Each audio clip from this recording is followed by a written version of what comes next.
Welcome to the Teamwork Monster Hunter Podcast Show. It's episode 107 for the 8th of June, 2013. I'm gonna fart, guys. We have to uphold some kind of level of standard, right, guys? I like when he does that. A very low standard indeed.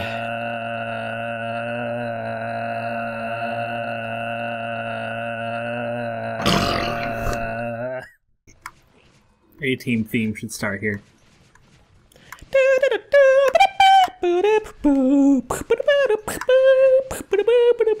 Yeah. Hi everybody, welcome to the podcast. I am Christian from teamworkcast.com, a beautiful website about Monster Hunter, and this is a beautiful podcast about Monster Hunter. And I'm here with my beautiful three hunters and friends. On the far right side, we have Tulu. Yeah, patty cake is my favorite pastime. Indeed, indeed. And in the middle we have Shepard. Where's my milk? It's in a milkshake. I'm sorry, I forgot. And we are the boys in the yard. Where is it? It was here somewhere. Let me take a look one more time. And behind me, hidden between the pixels, is Putty. Hi. I've made lots of sausage for Christian in the past few weeks. They were so tasty. And that's why Nick is back again on popular demand. One of fans' favorites. Fan favorite? Why? What's wrong with the world? Can we have some Putty fan fiction? Can I get some slash fiction with my hunter? Ooh. I want some slash fiction with Cha-Cha. Oh. I hope there's some written out there already. There probably is. If we check the old social dissonance board, I bet you there is slash fiction with me and Cha-Cha. Shepard, your entire Let's Play is slash fiction with Cha-Cha. Actually, I made a video that was slash fiction with Cha-Cha, but I had to take it down because of the copyright flag. Nice. Oh man! Just because with music, you have to put it up again. So amazing. Alchemist, it feels strange to think of us this way, but if you want to think of us this way, then you should write it. Just make it happen. You know. Just let your emotions out through your pen. I have full faith in Autumn's ability to write excellent fanfic. I just imagine the scene where I slowly peel the mask off of him and just tenderly kiss him. Passionately. Just his little shakalaka mouth. Shepard, quit staring in my camera and get into this quest, because we have today a beautiful, exciting quest for our listeners and watchers and followers of our podcast to show. This is going to be the Dire Miralis. Is that the right pronunciation of this monster? Yes. The first one on the show, I believe. Isn't it? Through his Possibly. All I know is it means that Christian can finally join us in the ranks of above HR7. And cool people. Yeah, just sell it on Amazon. Yes, now that they have that feature. Yeah, people would buy that. I mean, all you have to do is post it, and suddenly the Shepard fanfiction. $1.99. I would buy Shepard fanfiction on Amazon. Yeah. I would read it on my Kindle. Yeah. It would be right next to 50 Shades of Grey. It might be the first commercially produced Monster Hunter erotic fiction. I like how this is like this epic intro with this guy spewing lava out of his tendrils, and we are talking just about slash fiction. Yeah, he's spewing forth lava as we're talking about erotic fiction. Well, that's his reaction to the... Wait, I got a good title, guys. Yeah. 50 masks for Cha-Cha.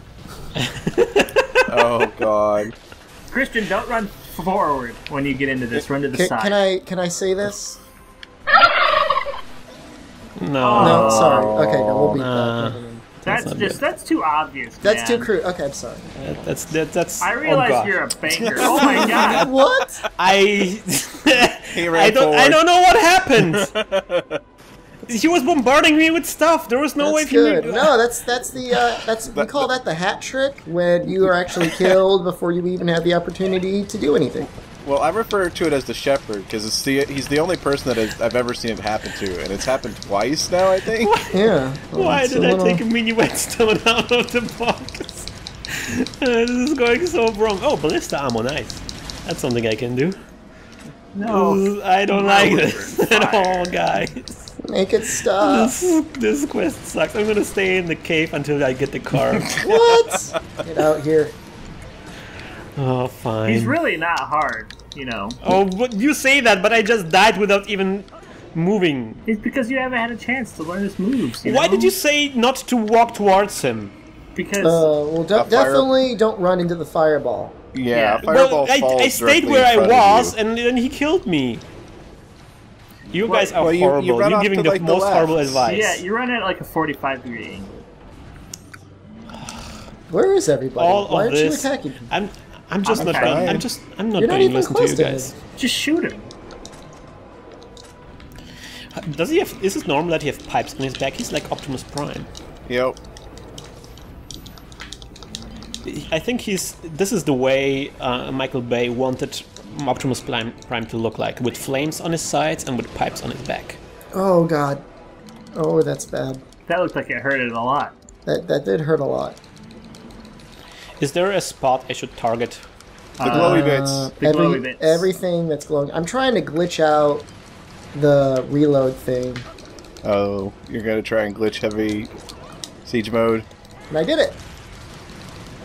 Oh, and it's still no good because I'm using Pierce level 2 shots. Alright, never mind. I guess I have to go to normal food. Wow, this guy is epic. So what have you guys been doing for the past few weeks? No one's invited me to the podcast. Are you... Wow.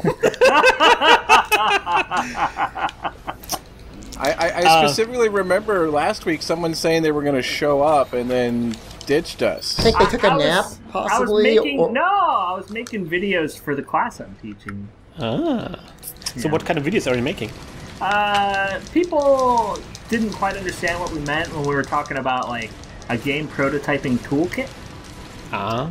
And so I was showing them, you know, the various tackle boxes that are pretty good and what kind of pieces come in handy where. I was talking to them about wax pencils and blank playing cards. That way you don't have to, like, draw little, like, things so people can't... This isn't good. Things are Dead. going bad. Dolo dead. And so, yeah, I was just... I was making videos about all that, and I lost track. Guys, he has a great red spot in his butt. Yeah, Yep. I got him. Is got the you have Dragonator? one of those as well? I poked him with a Dragonator. Yay. That's good. So there's 2 Dragonators on this one, Christian. Oh, nice. One in the water, one on the shore. Ooh. Oh Is my he goodness! falling? I can't believe it. He is This is falling. marvelous.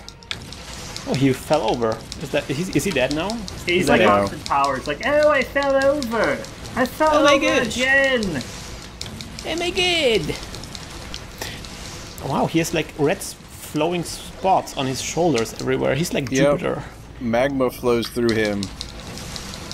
Oh gosh, this ballista doesn't work at all.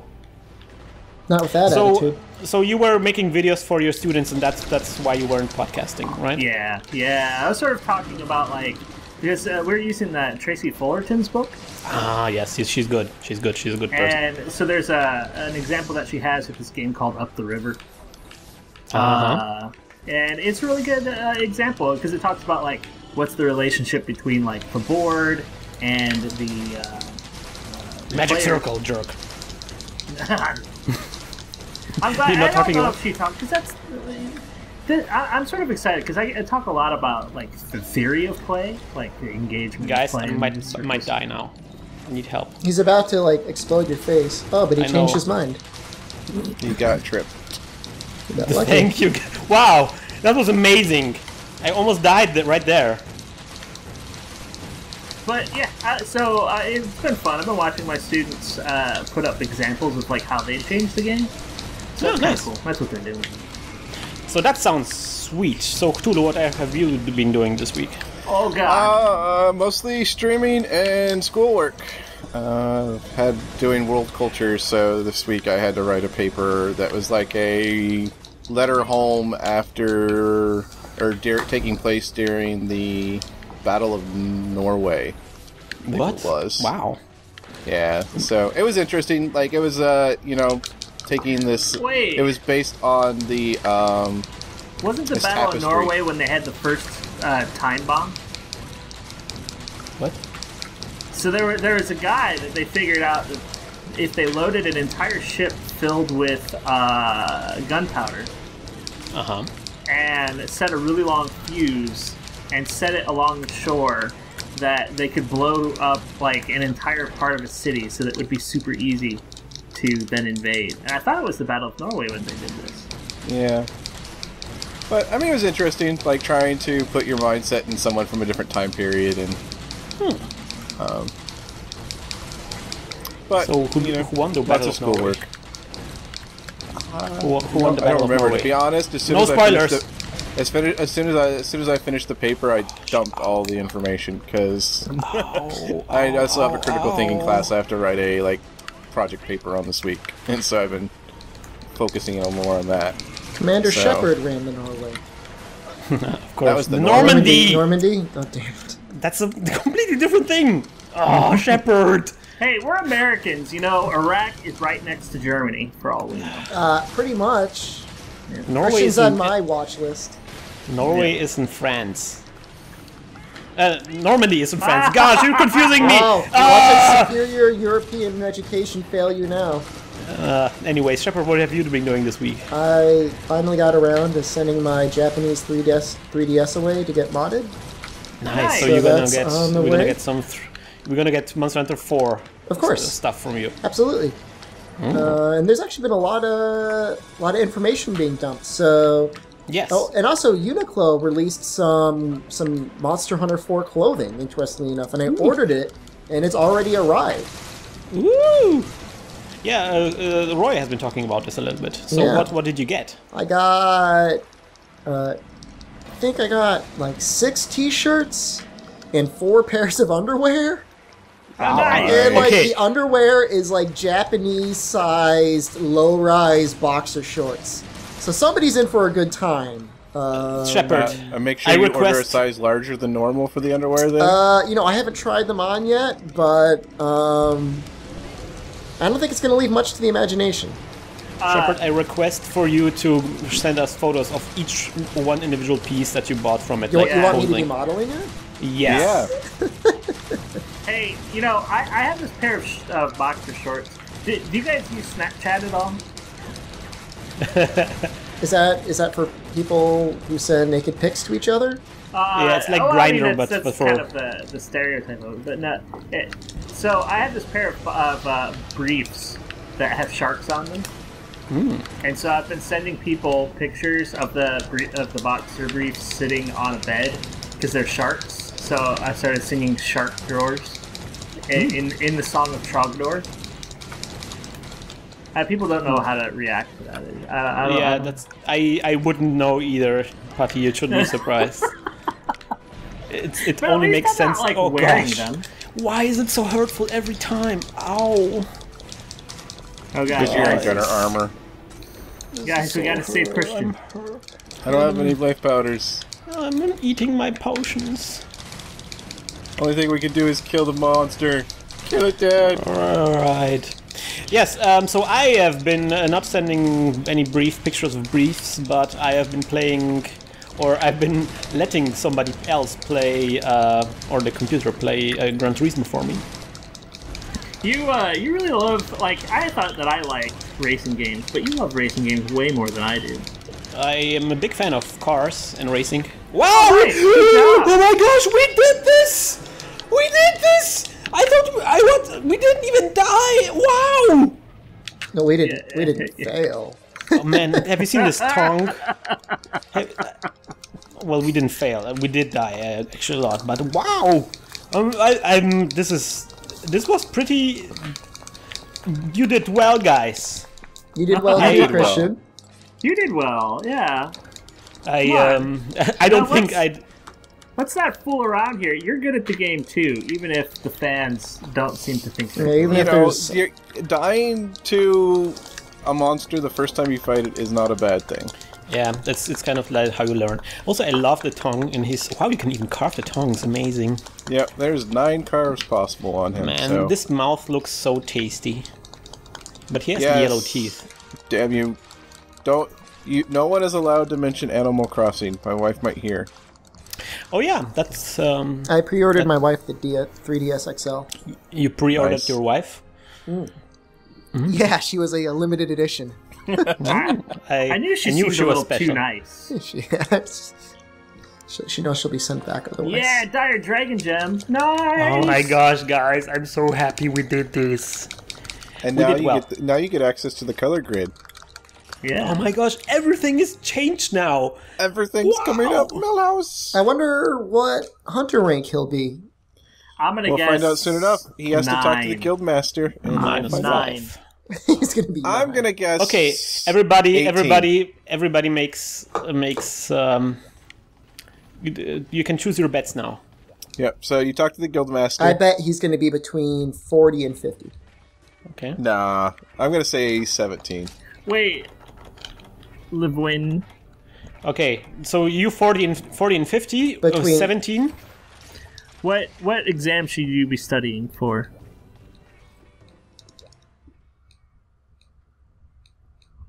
This is so wow. And he's talking so much stuff. Nobody reads that stuff. It's so Phil Sagan says 32.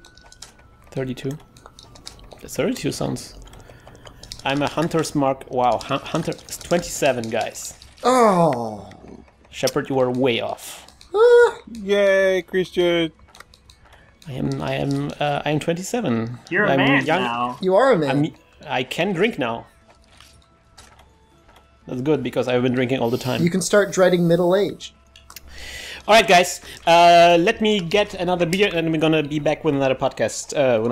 Another quest. How I about that? wish I had a beer. I've got Loco, Short break. Moco, and Monsters. I'm drinking a beer, Nick. I'm drinking American beer. Man, we drank all our beers yesterday because we were watching the LA Kings, or no, the Pittsburgh and Boston fight. Bye, Hockey Autumn! Yeah. So I wanted to ask fans because it's kind of like a very different game. Like racing is very different from Monster Hunter, and also Gran Turismo is kind of like a little bit simulation heavy. So it's kind of like not quite as funny. So I wanted to ask the fans if they're okay if we're gonna do Gran Turismo on the channel. If you're okay with Gran Turismo on Teamwork Cast, Wow, post Shane. yay Gran Turismo. And if you Shane is say all like about no it. cars allowed, no only monster hunting, then post this into the comment section of this video. Wait, you Shane can says- share cars on Gran Turismo 5? You can share everything on Gran Turismo 5. Can you create a Monster Hunter car? No, that's something you can do on Forza. Ah, that's right. I couldn't remember which one it was. That's why I like Forza better. Because you can Forza- do the anime cars. Forza is a cool game. I'm a Gran Turismo guy. I always was. It's more hardcore, I thought. Less about the Yeah. animes. Forza's more arcadey versus the Gran Turismo is more sim-based. But it's very subtle. Like the differences are very subtle. It's Like I have Forza because I got it free with like Marvel Ultimate Alliance or something one time. wow, that's a cool combination. Yeah, it was like one of their like dual pack things. It's that actually people- really common in the US, that one combo he's talking about. Yeah, Really? it's because it was packaged with like one of the 360 models for a long time, and so there are like thousands of this combo pack out there, and so like I got it for like $1 at GameStop one day. I'm like, okay, sure, why not? Marvel Ultimate Alliance is worth $1, and I'll have Forza as well, and it's not a bad. I mean, I like. I'm not a huge racing fan, but occasionally I like racing games. Oops. Yeah.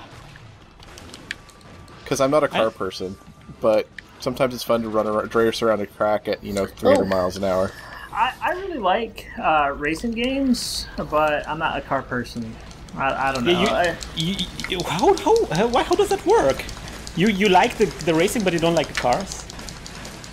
Well, I like racing games. I'm not just a car fan, you know? So like Mario Kart also. Yeah, Mario Speedwagon is what that game should have been called.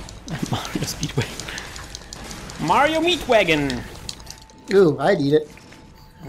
So good. So good. Yes, what else? Oh yeah, I've been trying some MMOs, guys. Momos. Momos. Who's trying to kill me? That was me. I'm sorry. Shot me in always the a fan back of Sorry, not MMOs. sorry. like Billy the Kid. In your back. Sorry, not really. Wow, Shepard, you got this as a macro? No, That's that's my Putty's. macro. Oh, okay. That tells a lot about Putty. Well, he is scumbag. I mean, Yep. Shepard had this. Wow. No. Yeah. I have not been able to do anything but cure poison for like 10 minutes now. that's what happens with this fight sometimes. You're trying to fight the cure for poison. Oh, wow. We will find the cure for Lucent. Just keep on drinking it. Yet eventually it will become less effective. Your body gets used to it. What else? Oh yeah, I want Momo. So I'm doing this once a year or so. I just get like the itch, and I just get like various like test accounts for the various MMOs. Yeah. You know. So what have And you been I'm just- playing? So I started out with Neverwinter. I Oh, think that that game's game fun. is fun but sloppy. Oh, it is so janky. Woo! I started out. It looks amazing at first. Yeah. It's got a lot of refinement. Like, they're still missing a lot of classes that they want to put in. And, like, the recent patch, like, overhauled, like, almost every class. So, like, I haven't loaded it back up again, but I was reading the patch notes. I'm like, man, my wizard's going to play completely different all of a sudden. Oh, wow. So to explain it, it's a free-to-play MMO. Looks quite a lot like World of Warcraft. But plays very differently. It's really action based. So you kind of control it. It almost feels like Diablo at points. Yeah. It's based on the not 4th isometric? edition D&D rule set. Oh yeah, Which to me was always more geared towards like computer games or like a tabletop strategy game more than an RPG system. Yeah, so like it with fits really dailies. well as an MMO. But there have some things in there I don't like. But I do like the fact that everyone gets companions. So even if you're off soloing, you always have someone there to help out. I haven't got the really companion. sad. That's one of the most depressing trends in games right now. What? Because they're like, well, guys, we don't want to force you guys to socialize with other people, so here's a computer person to help you. Yeah, I see what you mean. Yeah. Like, really? We're that bad? We've gotten that bad? Well, Have you played with the general population before? Yeah, that's the main issue is that the general population in most MMOs are not accepting of random people. I mean, there are groups out there whose whole purpose in life is to make MMOs more Miserable. frustrating for people. I wouldn't know any of those people. Who knows? Not I know what you're talking about, man. Oh gosh, why did they always get hit from coming from afar? Like the hitboxes for those horrible things are like incredible hard.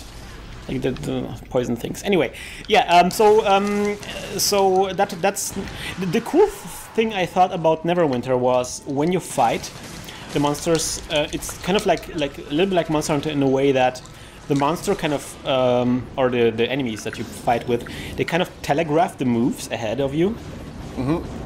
And then you kind of have a little bit of time to react, but they do the telegraphing like in the most obvious, Captain Obvious kind of way, where they actually draw like a area on the floor, telling you where the hit is going to hit. Don't stand in the lava. Where to do your dodge out of kind of mechanic. That's Yeah, all MMOs are now is don't stand in this. Yeah, Don't stand here. No, I don't like stand that. there. Is that true, Nick? Yeah, Pretty for the most much. part. For most modern things, like Terra Online was one of the few ones that there was monsters who would telegraph stuff, but not all the time. Like sometimes they might have a ground effect that you don't stand in, but most of the time it was just the monster like made a specific motion. But most MMOs now, especially in like WoW, things that you're not supposed to stand in are glaringly obvious and are like people telegraphed still ahead stand of in time. them. Yeah. I'm still This standing. is beautiful. That's a beautiful thing. That's ridiculous. It's like, here's this bright glowing spot in the floor. Don't stand there. What? I thought I was supposed to stand. The one exception is occasionally you'll get an encounter that is, for this fight, stand in the poop instead of don't stand in the poop. Yeah. Okay. Or stand in the poop until this specific thing happened.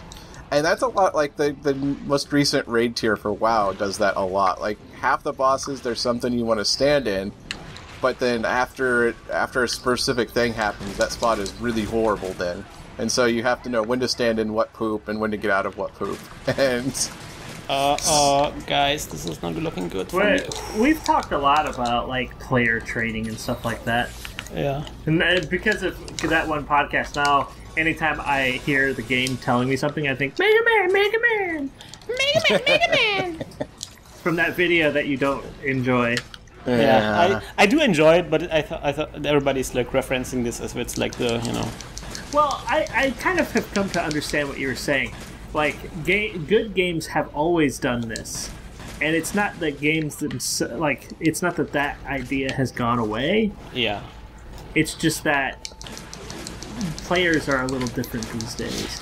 I would say that there was always the thing that we've the thing is you have to kind of remember, like everybody posts, like there was like this one picture that you I think posted was this you know, why can't Metroid crouch, the reactions of fans to the Metroid Super Metroid being re-released on Wii U, and then, you know, people are having troubles getting like through the very first screen or so because they don't understand how the game works.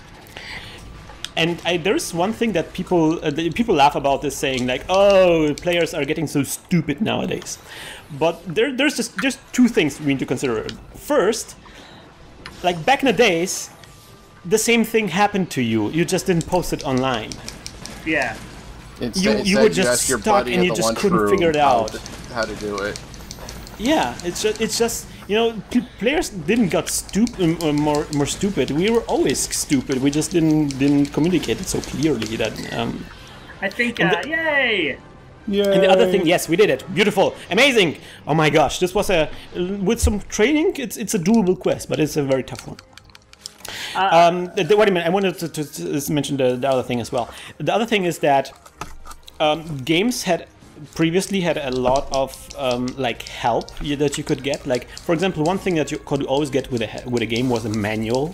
Yeah. And like a lot of the things that people are struggling with now are actually in the manual. So you would buy a game, and on your way home you would like pore over the manual and like learn all of the things, and a lot of things are just spelled out in manual, like, oh, you open these doors with a rocket, and these are the enemies you encounter first, and this is where you should go first, and stuff like that. I think my favorite example of this is why you couldn't swim in Grand Theft Auto 3. Because in the manual it says, don't swim in the waters, you'll die. Nice. Because they're super polluted.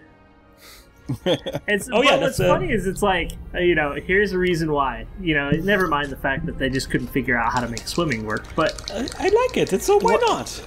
And see, one of the things that I miss with manuals was with particular games, extra like keys to the game itself were within the manual.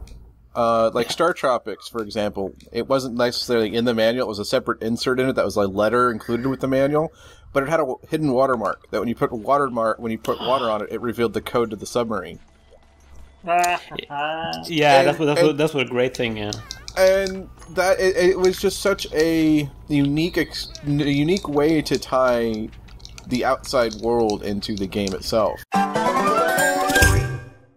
I wanted to because I've been thinking about this topic a lot as well, and there's something I wanted to talk about or at least mention, which for somebody who like teaches game design is like a very obvious thing, but many people don't realize it's like every time you get a new batch of students, you have to rediscover this from scratch. Yeah, and that's like a lot of there's the specific type of game design student. I personally haven't like in game Cologne Game Lab, where I taught the first. I haven't discovered this very often, but in the other institute I'm working on, I have this a lot, where people coming in who played a lot of games. Yes. And they think that because they played a lot of games, they would be able to design games very well. Yes. Like, I have all this experience. I have mastered all of these games. I should be like the best game designer ever, automatically.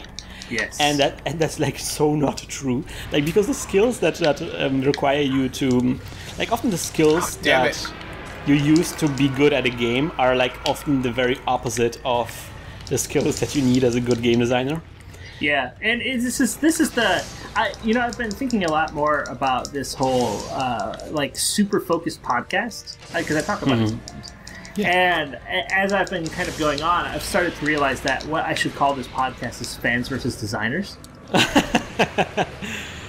And I would love to see, I would love to pair up, I think, 2 game designers who don't play a lot of games and 2 game players who play lots of games, and have them talk about a topic. Well, game designers play a lot of games. It's just playing a specific game very well is something very different. So, wow. There's a... Should I shoot at it? That was good. I'm gonna shoot at it. Whoa, it's still there. I cannot shoot it. Wow. Those are dragon bombs, Christian. So you don't. They go off on their own. Oh, wow, amazing. So we were recently at a place called Blue Byte, and it was the company that created Settlers of Catan, and not Settlers of Catan, the Settlers, just the Settlers, and Anno series. And one of the students, they were doing this very elaborate presentation of the company and what the pipeline of developing a game is, with all the different teams being there. And so one of the students asked a very smart question there. Who of you, of the different teams, is the best at playing the game? And it's never the designers. It was very funny. Usually. It was the game designers are very good at playing the game the way it was supposed to do. It was supposed to be played. They're very good at playing, kind of like understanding, what all the different things are designed with. There's 2 other teams which perform much better than the game designers, which is the programmers and the game testers. Yeah. The game testers are obvious, because the game testers are just, they are there to break the game.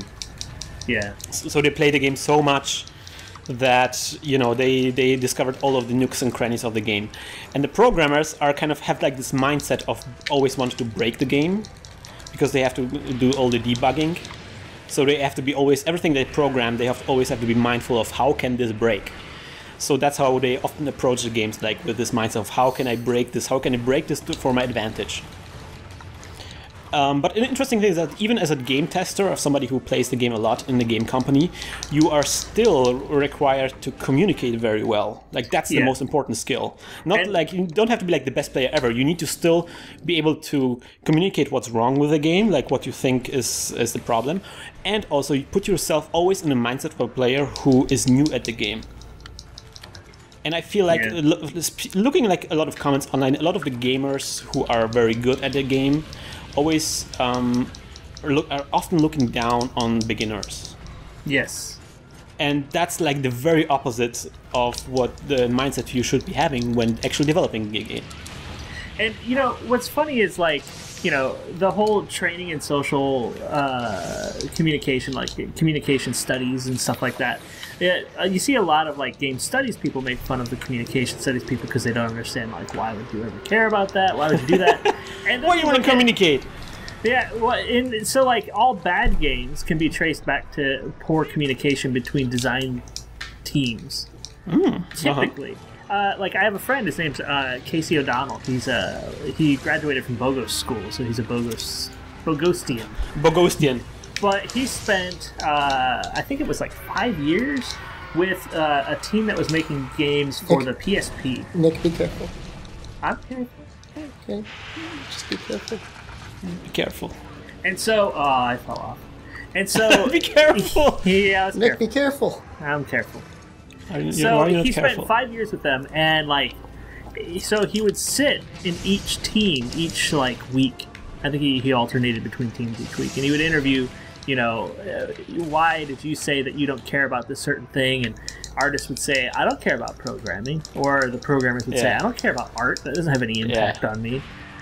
And then there's like this weird thing where like some programmers don't want to have to think about art. They think that purity, it comes from like just dealing with their programmatic environment and doing all of this stuff.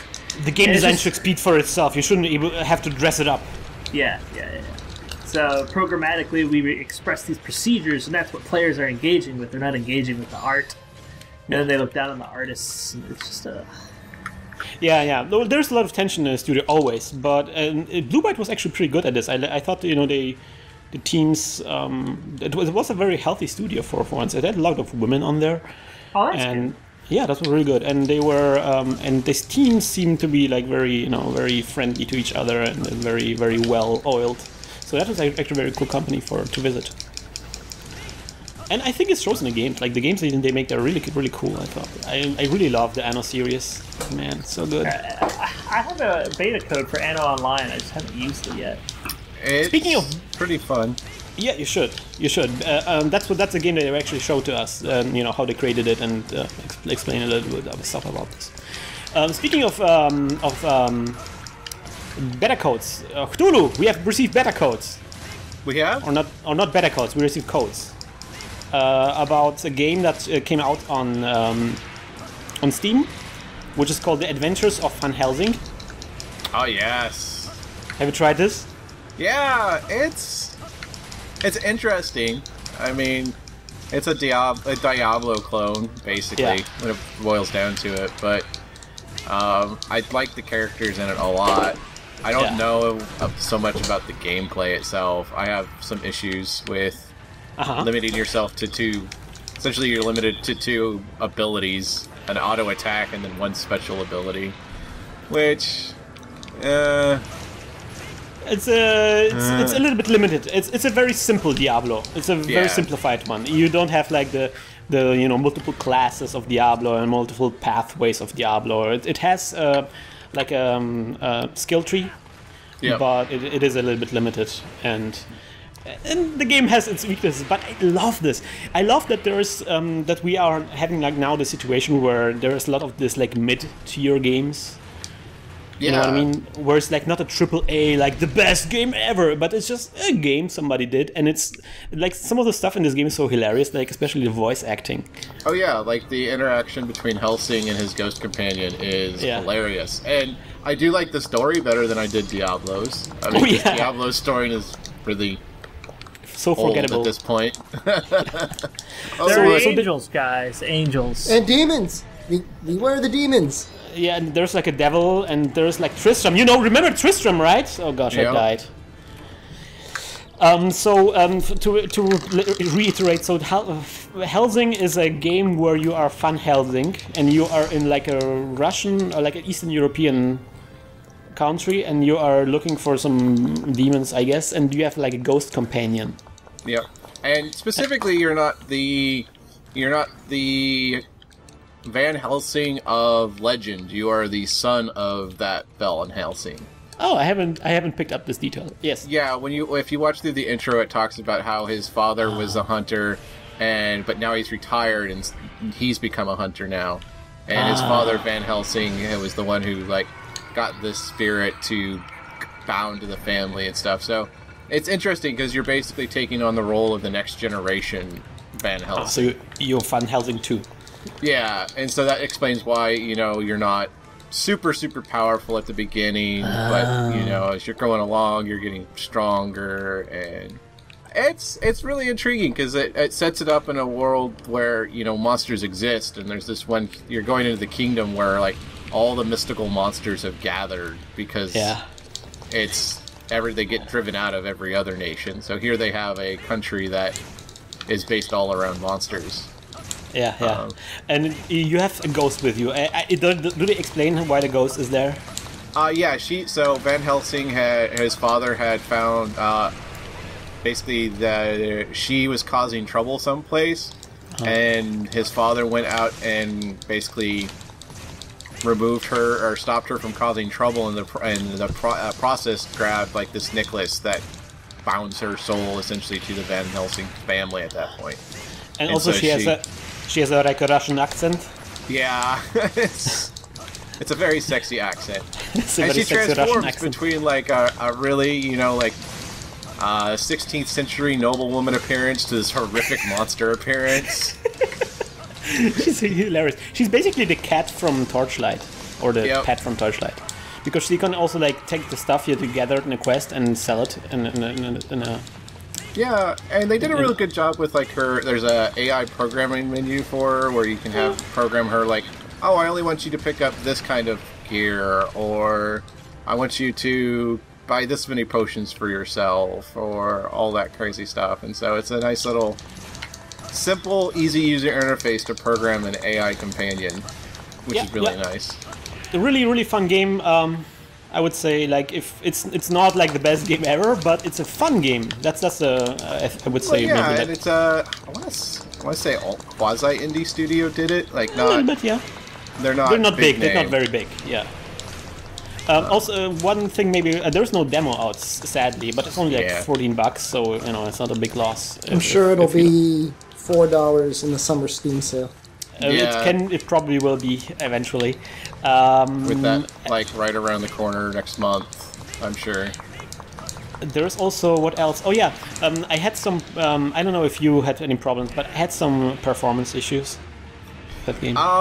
I didn't have too many. Of course, my rig is fairly beefy, so a lot of performance issues that I hear my friends have, I don't run into. And it's also, you know, it's kind of strange. Like all my friends, you know, give me crap for having being on Windows 8. But yet a lot of the newer games, they're having problems on Windows 7 that I never see on Windows 8. Hey, does anyone have any whetstones? I have fish. You want some fish? Can I have some fish? Oh, poopers. Get him some fish. Oh God, come on! Good thing I went to the back of the ship for no good reason. Off the ship. Is this a trap, Nick? Was this a scumbag move? No, I actually do need fish. I thought that I saw... entering the final showdown. Yeah. I thought that I saw Cthulhu hitting the gong. No. I saw you standing stoically on the deck. So I suppose I shouldn't sacrifice all the carves. No. What? We can try and break... Oh, did we break the left tusk yet, or no? The right tusk? It's the... looks like still there. I can't tell. Both of them? No, I think the left one is not. Yeah. So one thing that we never talked about, that we were going to talk about, that's sort of related to this, because when I think of Helsing, I can only think of the anime. That's a great anime. I like it. I mean, she was related to Helsing too. Yeah. My biggest thing with Helsing was depending on which version of it you watched.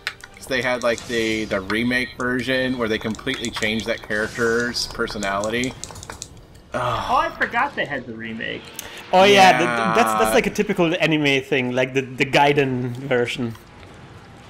She was so annoying in the remake version. She was a little bit. Like went from like being like this strong character to this just annoying schoolgirl. In the neck at one point. Yeah. It makes sense at that time. Yeah. Don't be hating. We're not sacrificing the carves, are we? I'm not trying to. What does sacrificing the carves mean? If you're too mean to him, he will die before you even have a chance to carve him. Yes, it was a thing that happened on my stream once, and it's become we sacrificed the carves to the great old ones. And then the funny part is that you needed his parts and you didn't have them. Yep. Oh man! Oh, there's a moon. Wow, that looks nice. No, well, I guess the anime is not related to the movie to the game at all. I don't know. Maybe we're gonna do like a stream of Helsing because maybe we're gonna play together because it has a multiplayer mode. How does that work? Are both Helsing then? That would be my guess. I haven't really I haven't looked at it too much. Oh boy. So it's the kind of game where that's not important, you know, where you can have multiple copies of the same person.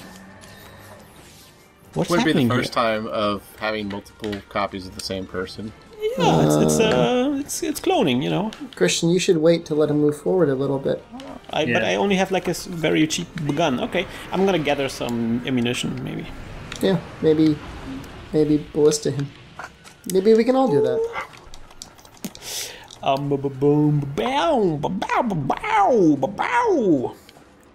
So one thing we never talked about was Femfrek. Femfrek, oh yeah.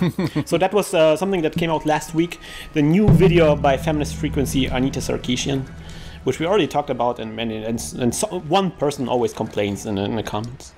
Yeah, there's always that guy. So what did you think about the second video of Anita Sarkeesian? God, spoilers much? God.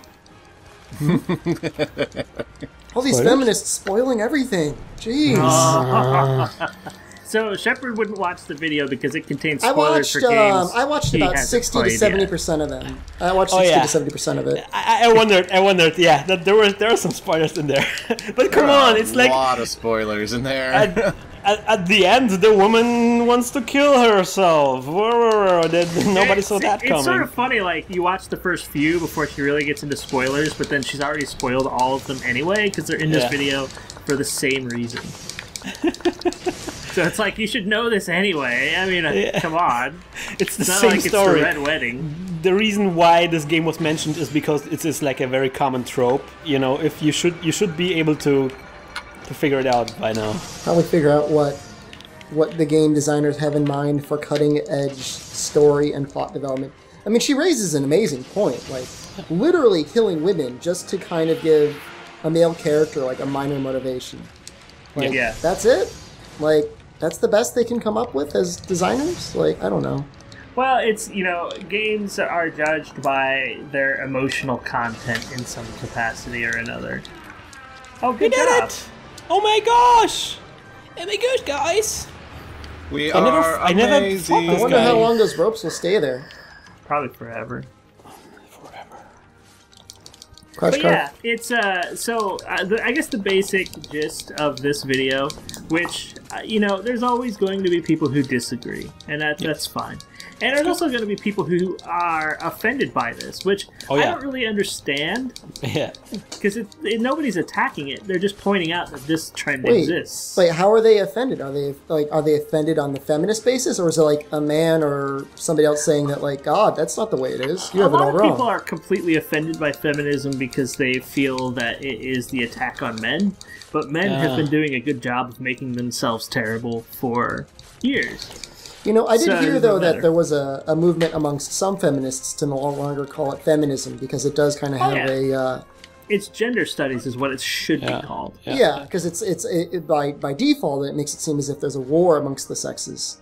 And, I mean, that's what the second wave is all about, like, trying to... This gets into the whole, what is it, Booker T. Washington and W.E.B. Du Bois? Yeah, Du Bois. Oh, gosh, God. This is getting like a very heady podcast, you know. I'm sorry. So, what these two had argued about, and so Booker T. Washington believed that you just keep your head down, you work hard, and eventually the former slaves will be respected by their former masters.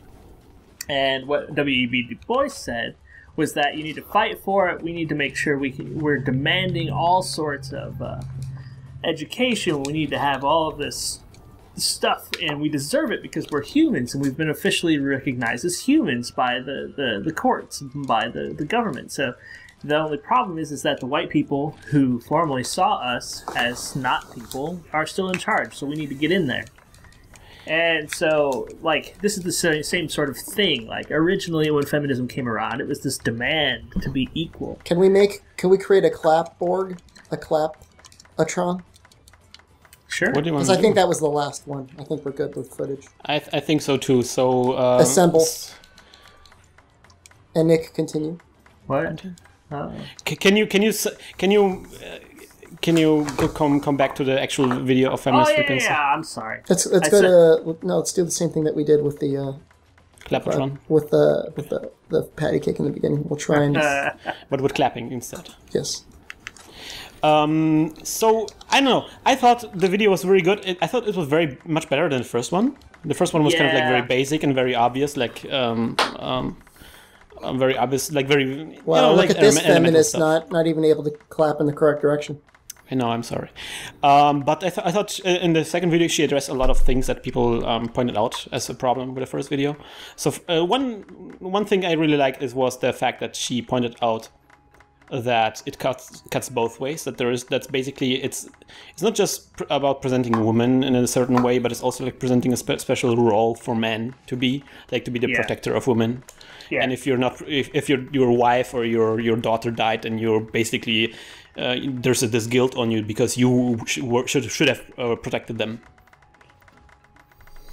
And that's kind of like it's more about the role of a man than about the role of a woman. The women actually have are just objects there, not really having a word there.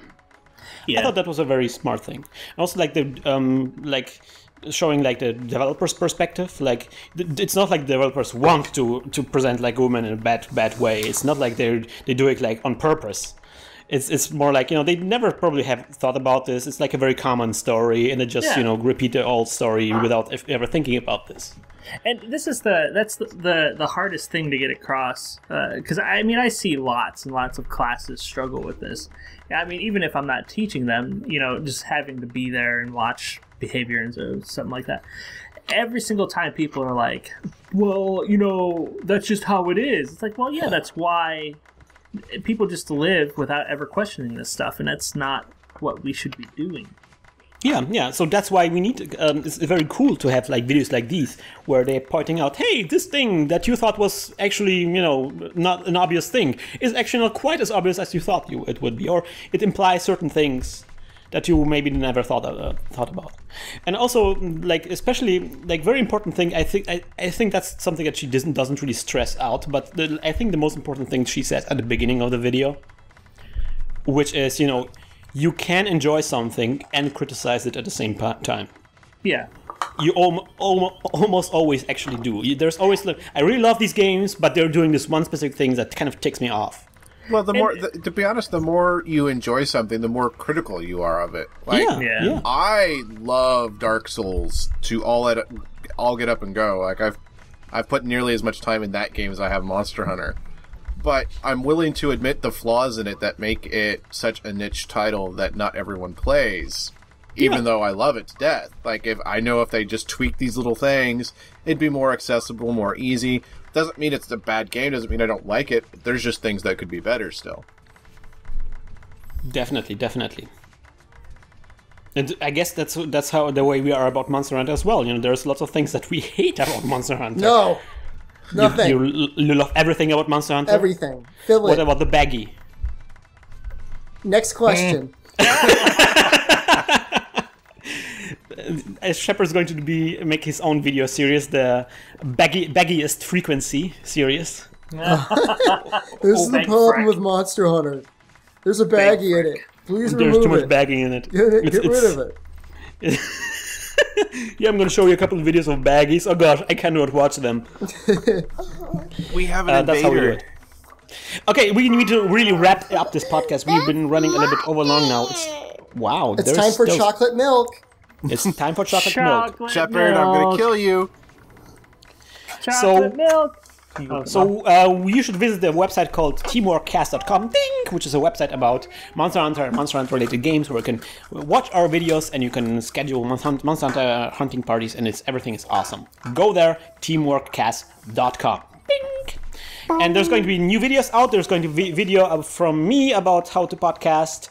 There's going to be Nick. Is there anything more coming down the pipe? Yeah, I have the next Lost Planet episode. I just need to get Chapter 7 arranged so that I can start making... So yes, there should be something coming. Maybe there will be something. And of course, there's going to be, of course, streaming by Cthulhu. Yes, make sure to keep an eye on the Twitch as well as the YouTube channel. We'll be streaming both going forward. So we're going to be on YouTube now, and we're going to be on Twitch TV as always, which is... twitch.tv/teamworkcast. Sweet. Go there as well. There's going to be always live stuff going on there. There's going to be E3 this week. Actually, this is recorded before the E3, so we haven't heard anything. But yeah, there's going to be E3. Maybe we're going to do something about E3. We're definitely going to discuss E3 outcomes next episode. And of course, if you want to see, post in the chat right now or in the comments right now, if you want to see Gran Turismo content on the channel or not. I really want to know. So yeah. Happy Father's Day. Yep, happy Father's Day. Give your Happy daughters Father's Day. chocolate milk. Yes. Dad Day. It's important to say hello to your dads. Give them a phone call. Even if you're not on best terms, give them a call anyways. Give your dad a hug. My and a dad square. has never once sent me chocolate milk. Wow. What sort of dad is that? It's a bad forgetful dad. All right, so we will be back next week. As always, we wish you good luck, good hunt, and remember, never do the full cha-cha insertion.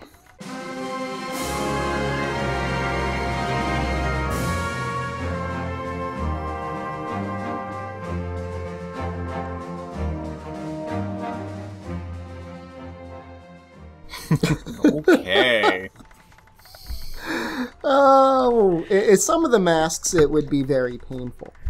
It's you might not get it out again, but you will create. I could imagine the cosmic mask showing up on one of those hospital X-rays. That's what I wanted to mention. Yeah, there's probably going to be something like this. Yeah. Yeah, you'll just see like the dark, shadowy outline of Cha-Cha on somebody's colon. With the mask outline. Just the cosmic max outline. Like, it would be amazing. Is We need that an to old Japanese statue, or is that something like this. Is it moving? Oh my gosh, it's moving! Get the OP ready! Is it dancing? You just need to use a Farcaster. Oh, it's you will God. poop green gas Well, and it's back. Well, they'll Farcast out on their own once they're exhausted. So. Oh yeah, so you need to just keep moving, keep belly dancing until they poop out. That's right.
Autumn, you gotta write the story of our people having sex. I mean, there needs to be full Cha-Cha Dirty, insertion. torrid.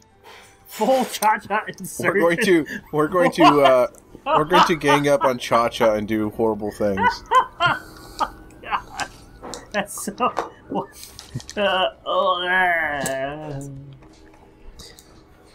Cha-Cha's going into rage mode. little thrashing arms and legs. I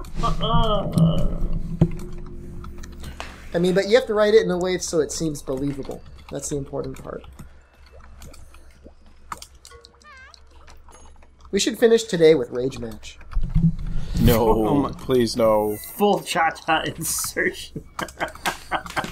Full Cha-Cha insertion. You like that, Nick? You really like that? That's really good. That's tickling you. It's yeah. It really is. Yeah. I guess that would be the best. Baron the Blue Shepherd went on the ground, and Cha-Cha went to explore the land. It's a good start. What mask is he wearing? I'm feeling it. He's wearing the oil mask I was hoping he would wear the fluffy mask. for the tickles. Yeah. Well, and then the ears are something you could pull them out. This is too much, guys. grasp the This is ears. already too much. I'm getting this has hot. gotten out of hand, guys. It's gotten out of hand and inside the body. Oh, God.